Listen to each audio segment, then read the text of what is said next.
The weather outside was very pleasant on that mid-September Thursday, so Mrs. Smithers announced that they'd be going outside. The locker rooms were configured so that they had an exit to the outside of the school building. This exit faced the football field and track, and she followed her teacher and the rest of the girls through the door. Looking to the left as she exited, she could see the boys filing out of their door, accompanied by Mr. McDowell. Erin hadn't been going to the school long enough to figure out all the details yet, but from what she'd managed to gather, Mr.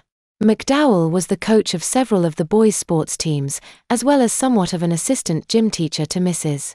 Smithers. Although she'd never had an assistant gym teacher at her old school, it made sense to have one. After all, Mrs. Smithers wouldn't be able to supervise the boys in their locker room. The two of them seemed to be very friendly with each other, a fact which a lot of the students picked up on, talking behind their backs about how they must love each other. Erin didn't really understand where they got that. After all, the Mrs. in Mrs. Smithers' title would indicate she was already married, right?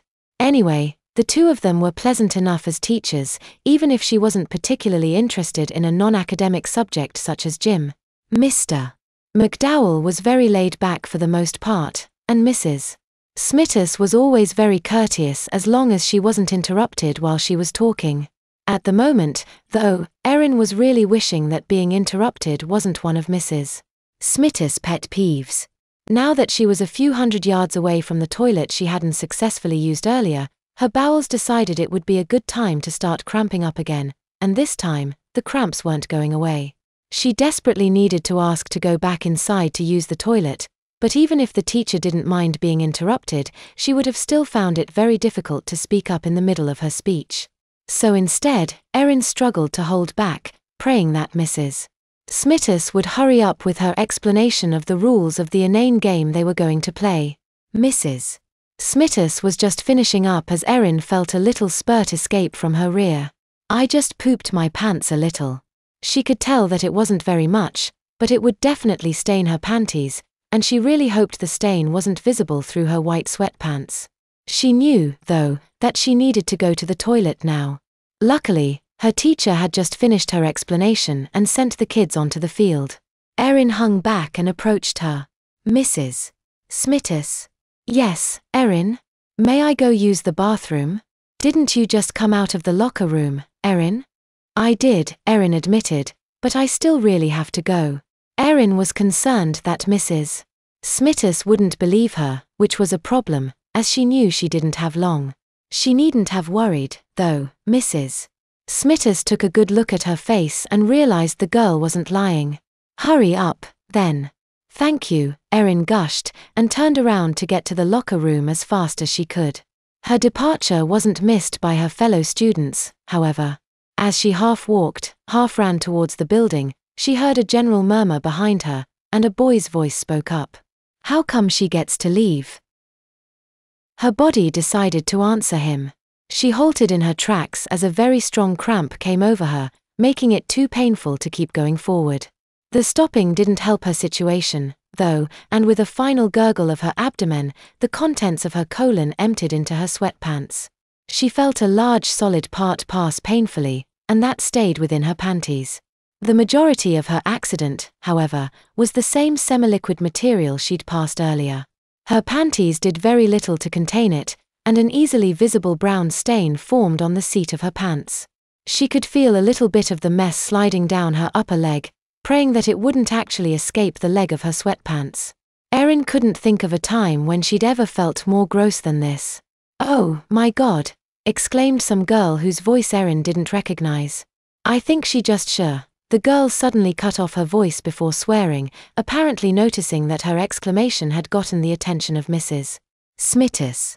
There was a general murmur as people turned to look, and some laughter began to form before the teachers jumped into action and cut it short. "One word from anybody, and you're all running laps for the rest of the class," shouted Mr. McDowell. "Get back to your game." Apparently none of the students wanted to earn the ire of their classmates. Although there was still some staring, nobody said anything. Mrs. Smithers jogged over to Erin, put her hand on the back of the girl's shoulder, and led her back inside to the locker room. Erin Erin was still too much in shock from what had happened to be worried about what her fellow students were thinking yet. Right now, all she wanted to do was get out of these dirty clothes. No matter how delicately she walked, the load kept shifting, and the smell was beginning to reach her nostrils. Once they were inside the otherwise empty locker room, Mrs. Smithers finally spoke to Erin. "You're in your gym clothes now, so I'm assuming that means you have your street clothes to change back into?" "I have a change of pants, but I don't have a change of underwear." Erin frowned. "I'm afraid I can't help you with that. You're probably going to have to go without them. Go ahead and clean yourself up and get dressed in your street clothes. We've got the showers over there. You should probably use them." Erin nodded. "Do you want me to come back out when I'm done, or just stay here, or what?" The teacher gave her a sympathetic expression. "Erin, it's the last class of the day. I think with what happened, I could justify sending you to the nurse's office to be checked out, or you could go to the front office and have them call your parents to pick you up. I'll write you a note for that either way, and either way, that would save you the trouble of having to deal with the other students today." Erin hesitated. She wasn't feeling sick, so it seemed odd to go to the nurse, but she really didn't want to face her peers again. She had just had an accident after trying all day to go to the toilet. Maybe something was wrong with her. At least, the possibility that something was wrong with her was reasonable enough that she could justify to herself skipping the rest of class to pay the nurse a visit. "You'd let me go to the nurse?" Erin finally answered. "Of course.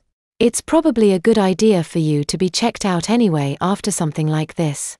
She walked into her locker room office, scribbled a quick note on a piece of paper, and handed it to Erin.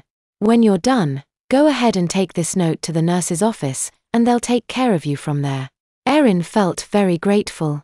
"Thank you. I'm sorry for being such a hassle." "You're not in trouble. It was an accident, and I know that can be tough at your age, but the best thing you can do about it right now is get yourself cleaned up. Are you going to be okay with cleaning and getting yourself to the nurse's office?" "I can handle it." Mrs. Smithers patted her twice on the shoulder and turned towards the door.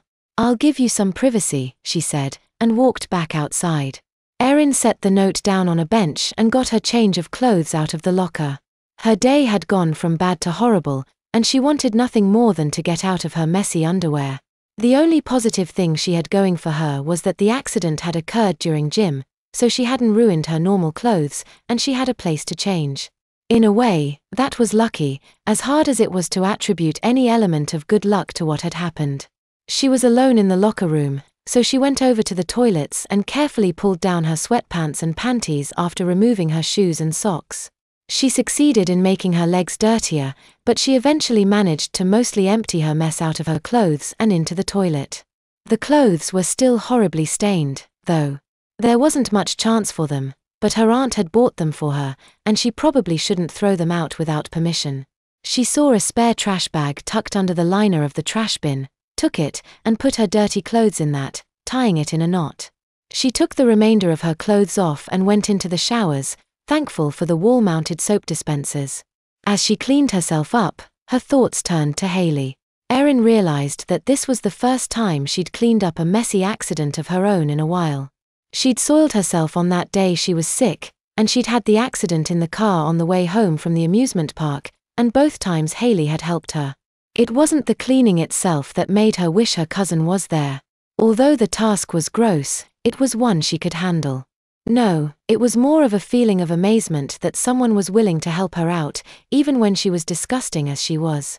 Erin was generally reluctant to believe people would care much about her, but the help Haley gave her in such a situation proved to her that she did have concern for Erin, and that feeling of having such a good friend was the one ray of light in the otherwise horrible experience of an accident. Haley wasn't here now, though. She'd be in her algebra class, completely ignorant of what was happening to her cousin. As much as Erin wanted a hug from Haley and some meaningful consolation, she'd have to get through this on her own for now. She finished in the shower, dried herself off with her gym shirt, and redressed herself in her street clothes sans underwear. It felt rather odd to Erin, and she wasn't entirely sure she liked wearing nothing under her pants, but it was leagues better than the feeling of the mess.